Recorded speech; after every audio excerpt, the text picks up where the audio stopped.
नमस्कार। टारगेट में ताल्लुक की जीएस माइक्रोस्कोप में आपका स्वागत है।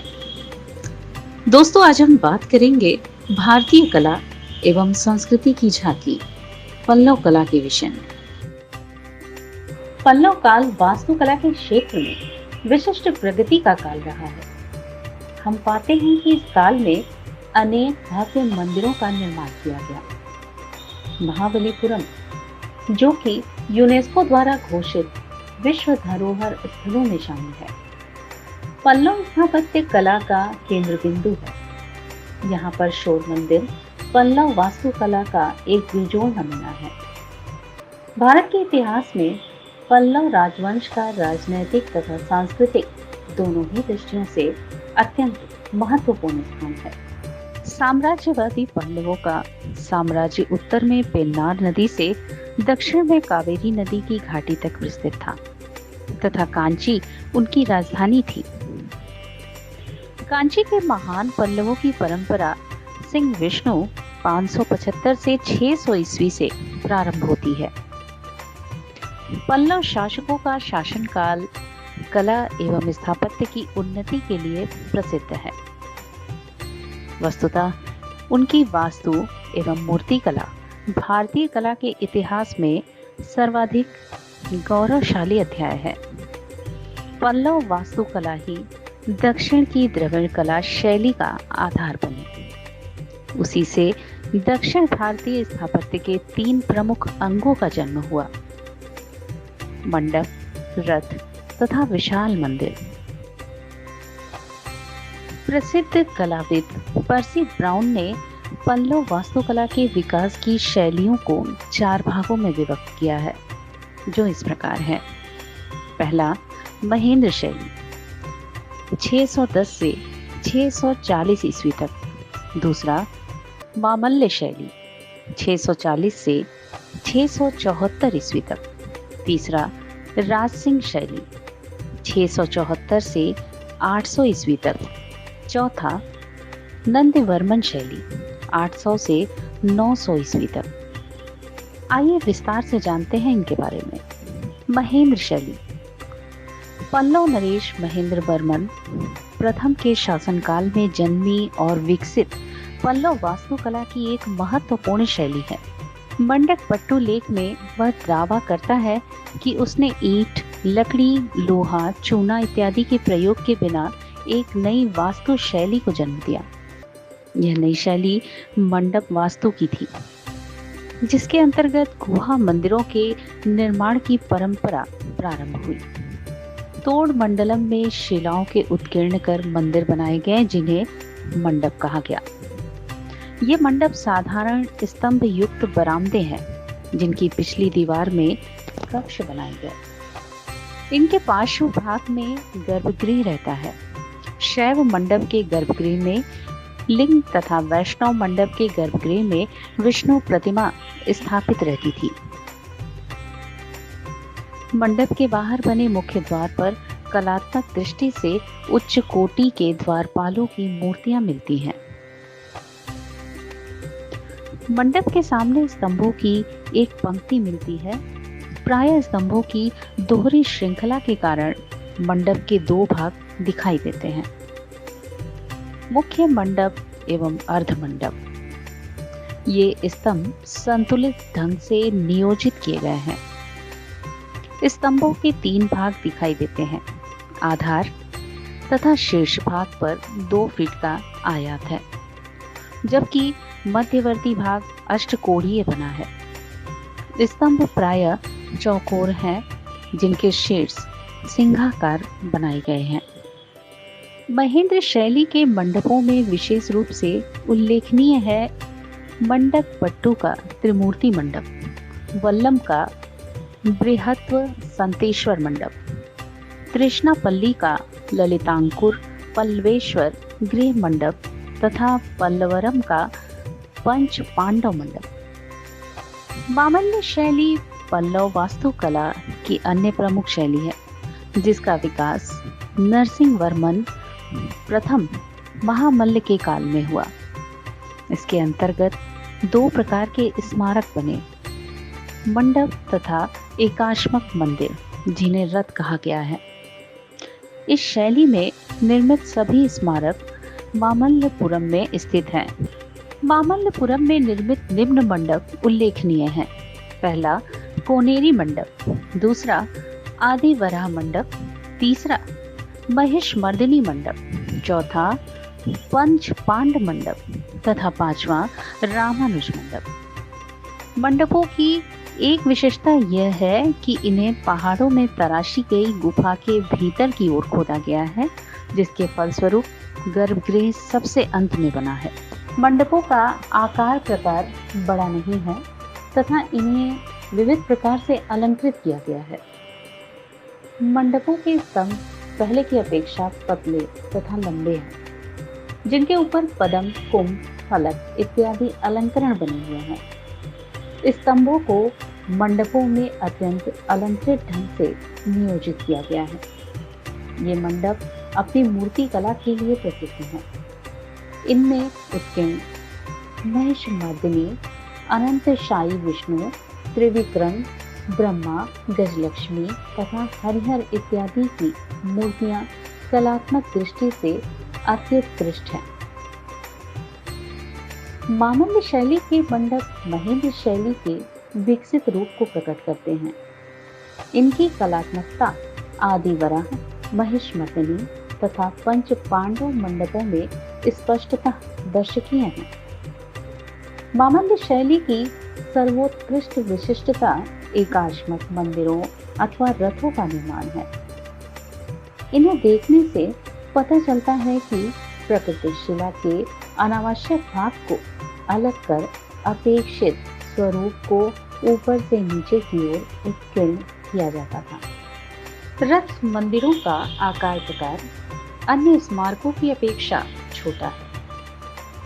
ये प्रायः 42 फुट लंबे, 35 फुट चौड़े और 40 फुट ऊंचे हैं तथा पूर्ववर्ती गुहा, विहारों अथवा चैत्यों की अनुकृति पर निर्मित प्रतीत होते हैं। मामल्य शैली के अंतर्गत प्रमुख रथ निम्न हैं।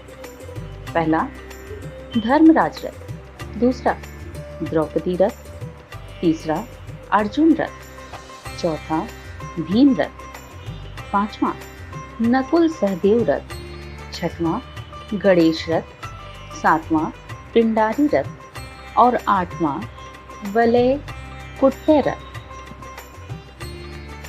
इनमें से प्रथम 5 दक्षिण में तथा अंतिम 3 उत्तर और उत्तर पश्चिम में स्थित हैं। ये सभी शैव मंदिर प्रतीत होते हैं।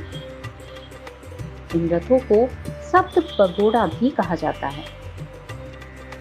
उल्लेखनीय है कि प्रारंभ में विद्वानों ने रथों का विभाजन चैत्य एवं विहार प्रकारों में कर दिया था, किंतु कालांतर में इन्हें नागर, द्रविड़ एवं वेसर शैली के अंतर्गत विभाजित किया गया। द्रौपदी रथ को गोलांबर छत के आधार पर नागर शैली में धर्मराज, अर्जुन, वलय कुट्टे तथा पीडारी रथों को द्रविड़ शैली तथा भीम, नकुल सहदेव एवं गणेश रथों को इनकी कुंज पीठाकृति के आधार पर वेसर शैली के अंतर्गत रखा गया है। धर्मराज रथ सबसे प्रसिद्ध है। इसका ऊपरी भाग 3 मंजिला है तथा इसका शिखर पिरामिड के आकार का बनाया गया है। इसके मध्य में वर्गाकार कक्ष तथा नीचे स्तंभ युक्त बरामदा है। इसे द्रविड़ मंदिर शैली का अग्रदूत कहा जा सकता है। पर्सी ब्राउन के शब्दों में इस प्रकार की योजना न केवल अपने में महत्वपूर्ण निर्माण है, अपितु शक्तियों से परिपूर्ण होने के साथ साथ सुखद रूपों तथा अभिप्रायों का भंडार है। मामल्य शैली के रथ अपनी मूर्ति कला के लिए भी अत्यंत प्रसिद्ध हैं। प्रायः सभी रथों पर दुर्गा, इंद्र, शिव, गंगा, पार्वती, स्कंद आदि विभिन्न देवी देवताओं की मूर्तियां उत्कीर्ण मिलती हैं। द्रौपदी रथ की दीवारों में बनी दुर्गा तथा अर्जुन रथ की दीवारों में बनी शिव की मूर्तियां विशेष रूप से प्रसिद्ध हैं। इस प्रकार रत्न मंदिरों के निर्माण में पल्लव कालीन शिल्प वैभव का सर्वोत्तम विस्तार देखने को मिलता है। पल्लव वास्तुकला की राजसिंह शैली का प्रारंभ नरसिंह वर्मन द्वितीय राजसिंह ने किया था। इस शैली के अंतर्गत गुहा मंदिरों के स्थान पर पाषाण, ईंट इत्यादि के द्वारा इमारती मंदिरों का निर्माण किया गया, जिनमें से 3 महाबलीपुरम में स्थित हैं: तटीय मंदिर, ईश्वर मंदिर तथा मुकुंद मंदिर। इसके अलावा कांची के कैलाशनाथ मंदिर और बैकुंठ पेरुमाल मंदिर भी उल्लेखनीय है। महाबलीपुरम के समुद्र तट पर स्थित शोर मंदिर पल्लव कलाकारों की अद्भुत कारीगरी का नमूना है। मंदिर का निर्माण एक विशाल प्रांगण में हुआ है, जिसका प्रवेश द्वार पश्चिम की ओर है। इसका गर्भगृह वर्गाकार है, जिसके ऊपर अष्टकोणिक शुंडाकार विमान कई तल्लों वाला है, जिसके ऊपरी तल्ले क्रमशः छोटे होते गए हैं। गर्भगृह समुद्र की ओर है तथा इसके चारों ओर प्रदक्षिणा पथ है। मुख्य मंदिर के पश्चिमी किनारे पर बाद में 2 और मंदिर जोड़ दिए गए हैं। अपने संपूर्ण रूप में यह त्रिमंदिर समूह का बोधक है, जिसमें एक ही क्रम में 3 संयुक्त मंदिर निर्मित हैं।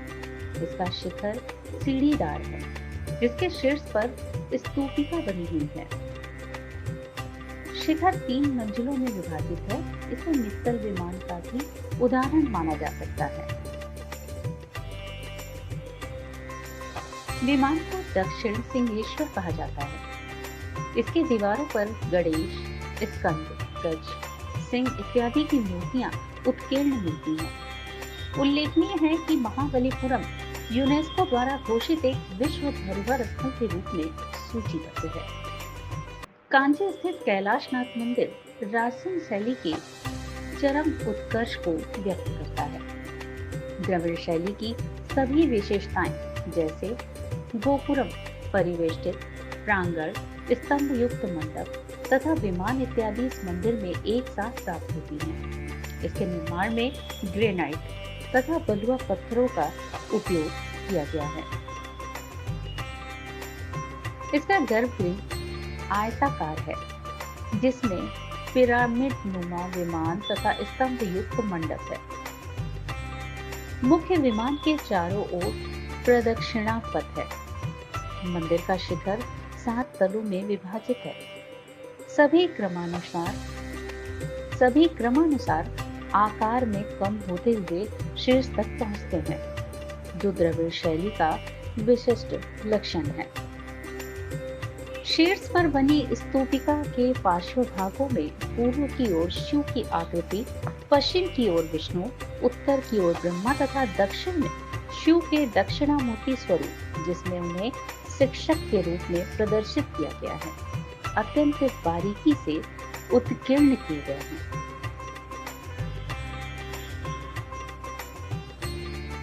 बैकुंठ पेरुमाल मंदिर भगवान विष्णु का मंदिर है, जिसमें प्रदक्षिणा पथ युक्त गर्भगृह और सोपान युक्त मंडप है। इस मंदिर का विमान वर्गाकार एवं 4 तल्ला है। प्रथम तल्ले में विष्णु की अनेक मुद्राओं में मूर्तियां बनी हुई हैं। बैकुंठनाथ, गोवर्धनधारी, अष्टभुज त्रिविक्रम, विष्णु इत्यादि उल्लेखनीय है।